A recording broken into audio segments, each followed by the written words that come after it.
That's right. You're sitting here at the round table with our expert panel. And right now we have Theresa Santoro with Germani Title and Closings. And she's going to talk about the types of ownership of property. Theresa, welcome back to the show. We're glad to have you back on. You are our attorney on the show, and you know and you hold the knowledge for all of this stuff. So, types of ownership of property. What do we got here? You got quite a few down there. There's a few. Yep. He's peeking at my notes. I'm going to put the folder up so you can't cheat off my test. It's confusing for some people, though. You know, and the different types of deeds as well and all that, which we can talk about another day. But yeah, and there's a lot of people who try to do this sort of legal work on their own because their brother told them that that's what happened with him, and then they try to record a deed. And this is all stuff I'm going to give this information and this education, but I'm not suggesting that you take this information as legal advice and go do it yourself. You should really, every person's title and property situation is different, so you should really consult with a qualified attorney before you go ahead and make any of these decisions or record anything officially on your own with the town. Wow, that was a great disclaimer.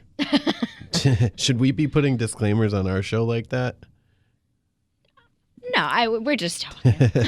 I always do a disclaimer. Everything that Dan Giroux says is Dan Giroux's opinion. Yeah. The opinion of Dan Giroux and not the rest of us. Actually, they say that for us in the beginning of the show.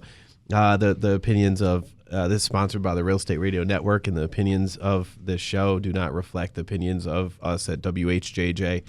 So that's probably smart of them. The three of us are very opinionated. There's definitely folks. some attorney that advised them. Because but that's funny. That's great. What we do. So types of ownership on property. Yeah, so there's different ways where you can hold title, and we talked in prior shows about what title is and your ownership and that bundle of sticks and all that really interesting law school fun analogy type stuff.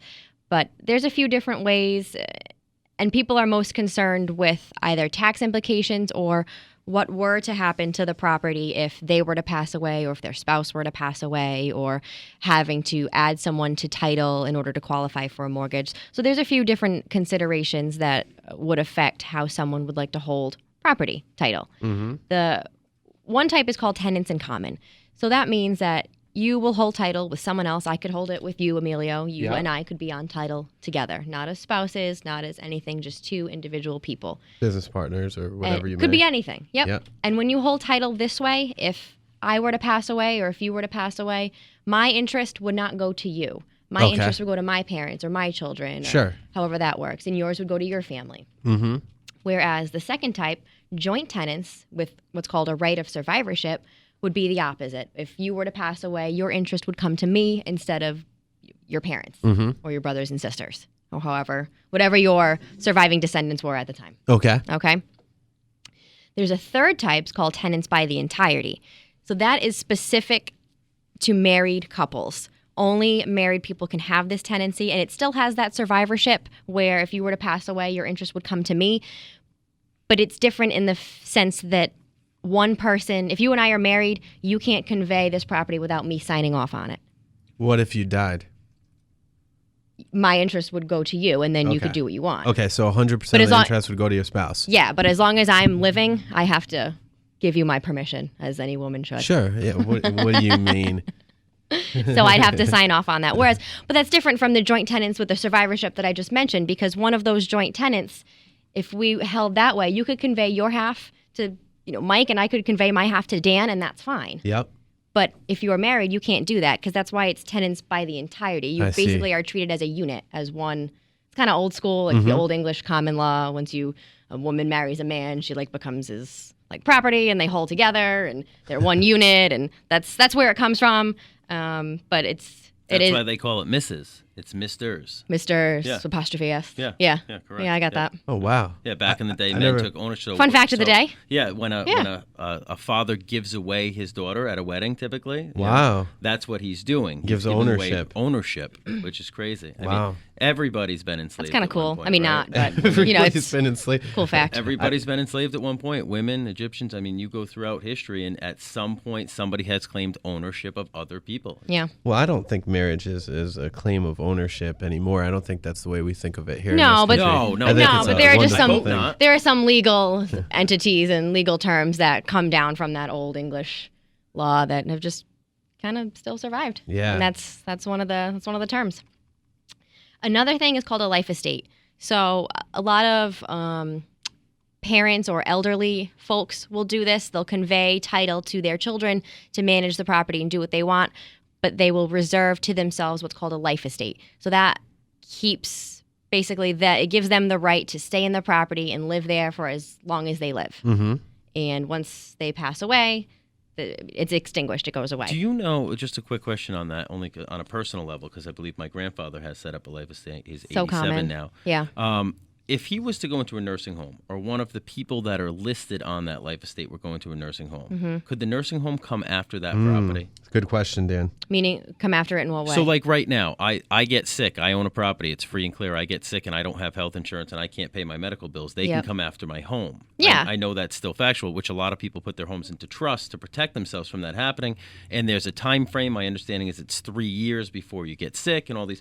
So my question, and I don't know if this is a question for you or not, but if, let's say my grandfather has a life estate, he's listed my mother and my uncle on that life estate as the people who will take over eventually. So your mother and brother are on the title, but he just reserves a life estate.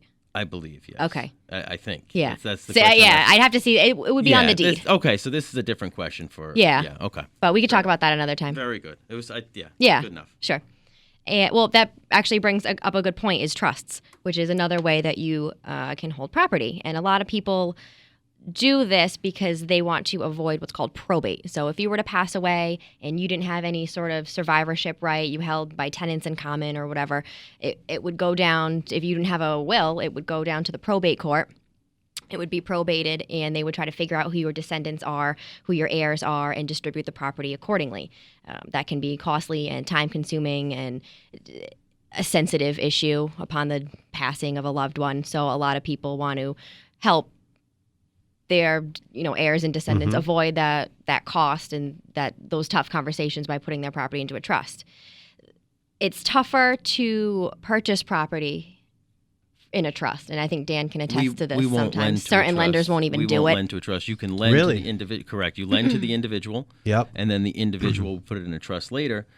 Same thing where when I get a client who says I'm in an irrevocable trust, end of game. Right. If they can't revoke it. When they come in with a revocable trust, we just simply say, okay, they're going to have to take it out of the trust. We lend to the individual, and then they will put it back in the trust. And does that present? That's a good question. Does that present an issue, or does it depend on the specific lender whether placing that property back into the trust after refining or purchasing presents an issue of default? Or, I mean, certain lenders like it, certain lenders may not be okay with it. Once the mortgage is acquired and you're in it, I mean, really, unless you're calling up that particular servicer and saying, hey, servicer, I just put my loan in a trust, it's never going to come up. Yeah. I would think if you did put it in a trust and then you defaulted on your loan, that the bank is going to come back and say, hey, you didn't have the right to put it in a trust. That would be my guess. Right. I'm sure with the 600 pages that have to be signed at closings these days, there's something in there that would protect the lender.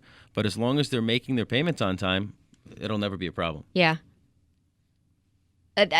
Guys, just so you know why lenders are nervous about this is because when your property is in a trust, it basically provides a level of protection or removal from their interest. So if the lender's trying to call the note, or if you're defaulting and you're not paying your bills, they don't have, or they may not have, depending on the terms of your trust, the same priority in order to get paid and get that money that you've defaulted on.